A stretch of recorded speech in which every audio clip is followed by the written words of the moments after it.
Hey everybody, this is Dream, and today we have a 9-game Major League Baseball slate that starts at 1:35 p.m. Eastern. This slate is a little bit different as it's supposed to have 10 games, but one of the games was moved, so it's only 9 games. That would be the Minnesota-Detroit game, so just ignore that game here. With that said, we do have some great options today. We have a big game here in Cincinnati with the Braves and the Reds, which should be one of the higher scoring games on the slate, so do keep that in mind. With that said, let's get into our pitchers. Before I get started, though, can you guys smash that like and subscribe button? It really helps the channel a lot. So we're going to start with our pitchers, and I have some P1 options here. Glass now, I think, is probably the top overall, as he's a little bit cheap. He's also got a good matchup here, though he is a little risky. He's facing Kansas City. I do think he's viable here. He can be a P1 or a P2 option due to his price. Some other options are Evoldi and Wheeler. They're both kind of contrarian options off of Glass now, as they both face tough matchups, but they do have some utility here.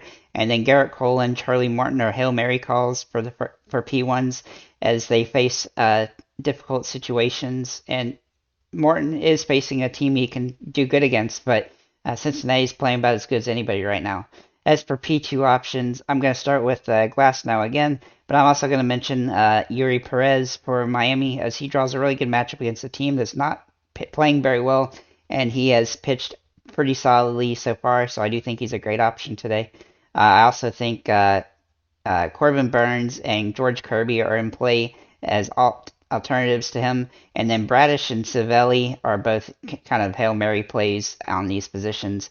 There's a lot of teams that are very stackable today with Atlanta, Toronto, Philadelphia, Boston, Chicago White Sox even have some utility, and Tampa Bay, so do keep all those guys in mind.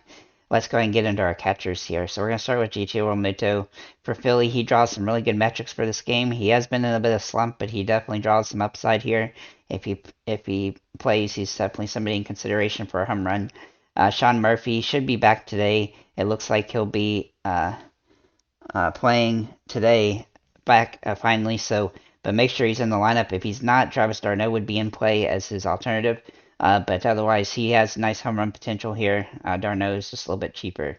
And then Cal Raleigh is kind of the value play from this position, as he has some really good metrics for this game and home run potential. Moving into the first base, we're going to start with Matt Olson, who is fairly expensive today and somewhat hard to roster as a result, but he's hitting home runs like crazy lately. He's already had 3 in this series against Cincinnati, and I expect him to have some utility to do so again. Vlad Jr. is a good contrarian off of him, as he's finally starting to hit the ball better. He's had 2 straight games with home runs, and I like that to continue. Yandy Diaz is another option, and he's hitting the ball better, but he hasn't hit the home runs that the other 2 above him have. But he definitely draws some utility here. And then a value play here is Ty France, who draws some really good metrics for this game. He has some great upside here, and he has some home run potential, so I do think he's viable here. Maybe in the second baseman, we're going to start with Ozzie Albies. For Atlanta, he has really been good lately. His home run potential is really good. He's also hitting the ball really well, so I like his potential. He is fairly expensive, but he's very rosterable today at this price. Matt McLain is also in play. Now, he can play second base or shortstop, but he is viable here for Cincinnati, though he's not a big home run hitter. He's just a guy that hits the ball pretty well, and I like his potential here. And then Luis Arias for Miami has some really good metrics for this game.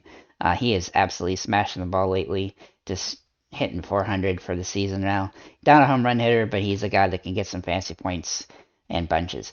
Moving to third base, we'll look at Rafael Devers as our top tier option. Though he's been robust, he hasn't hit the ball particularly great this season, but he seems like he's finally starting to improve. L.A. De La Cruz can play third base or shortstop, and he is a top tier play today, as he has just been a monster on the base pass, getting stolen bases and home runs and everything else. He hit for the cycle the other day. We also like Isaac Paredes, who I think is a core play here, as he's a little bit cheaper. He has really good metrics for this game, and I like his potential for Tampa Bay. Then we'll look at Gunnar Henderson as another option who can play third or shortstop, as he draws really good metrics for this game. Though he hasn't been quite as good as the other guys, but he definitely draws some good potential today. Maybe a shortstop. We like, obviously, Eloy De La Cruz as a core play here at this position, as he's just been way too good to ignore. If you can get his price in there, then he's definitely rosterable today. Adamez for Milwaukee is a great option as a cheap play, though his batting average hasn't been good. He does have home run potential here. Matt McLain can also play at this position, who I already mentioned. He's a great option today. And then J.P. Crawford is a good value play at this position. He draws some good metrics here. He's got some good potential, and he's hitting the ball pretty well lately, so I like his upside. Maybe the outfielders, Acuna is a top tier option. He has been extremely good this season.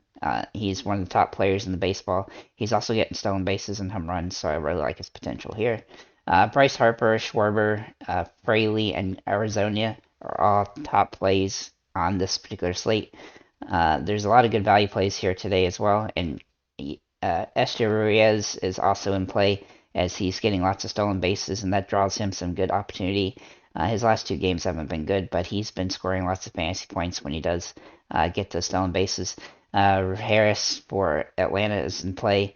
He hasn't had a home run in this series so far, but he definitely draws potential, and he's not striking out too much, which is nice. He's finally starting to get on the swing of things. This should be a good matchup for him to hit a home run as well. Nick Castellanos is also in play. He's been hitting the ball pretty good lately. He has nice home run potential. Eloy Jimenez, I really do like his upside today. He's also fairly priced and has nice home run potential today. Zona for Atlanta also drives some really good metrics for this game. He's hitting the ball pretty well lately, though he is somewhat of a Hail Mary call, boom or bust. Same goes for Rosario for the Braves, but he is very rosterable at this pretty cheap price, and he's hitting the ball extremely well lately. He's hitting home runs and stuff too, which is nice. He doesn't play every game, but when he does play, he's definitely in play. His batting average is really good. And then Christian Yelich finally has some really good metrics here for Milwaukee. I do like his potential, and he has nice upside. So with that said, guys, thank you for liking, commenting, subscribing. If you have any comments or questions, feel free to leave them below. Make sure to it's going to be somewhat tough with the not being a ton of great value, like cheap value today, but overall, it's still a pretty good slate. It's going to be high scoring, and there should be some good pitchers as well. So, thank you guys again for liking, commenting, subscribing, and have a nice day, guys.